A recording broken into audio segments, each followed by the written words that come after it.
ଆମେରିକାରେ ପୁଣି ହୋଇଛି ବଡ଼ ଧରଣର ବିମାନ ଦୁର୍ଘଟଣା, ଯେଉଁଥିରେ ବିମାନର ପାଇଲଟଙ୍କୁ ମିଶାଇ 6 ଜଣଙ୍କର ଜୀବନ ଯାଇଛି। ତେବେ ୱାଶିଂଟନ ପରେ ଫିଲାଡେଲଫିଆରେ ପୁଣି ବିମାନ ଦୁର୍ଘଟଣା ହୋଇଛି। ମିଳିଥିବା ସୂଚନା ଅନୁଯାୟୀ ଏୟାରପୋର୍ଟ ଠାରୁ ମାତ୍ର 5 କିଲୋମିଟର ଦୂରରେ ଏକ ଛୋଟ ଏୟାରକ୍ରାଫ୍ଟ ଦୁର୍ଘଟଣାଗ୍ରସ୍ତ ହୋଇଛି। ବିମାନଟି ଏକ ଜନବସତିରେ ଖସି ପଡ଼ିଥିବାରୁ ଅଧିକ କ୍ଷୟକ୍ଷତି ହୋଇଥିବା କୁହାଯାଉଛି।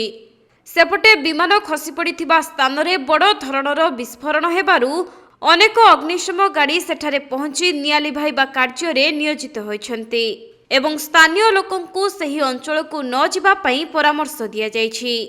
ତେବେ ବିମାନଟି ଟେକ୍ ଅଫ୍ କରିବାର ମାତ୍ର 30 ସେକେଣ୍ଡ ପରେ ହିଁ ରାଡାରରୁ ଅଦୃଶ୍ୟ ହୋଇଯାଇଥିଲା ଏବଂ ବିମାନ ଖସି ପଡ଼ିବା ବେଳେ 1650 ଫୁଟ ଉପରେ ରହିଥିଲା। ଆଉ ହଠାତ୍ ତଳକୁ ଖସିବାରୁ ଭୟଙ୍କର ବିସ୍ଫୋରଣ ହୋଇଛି।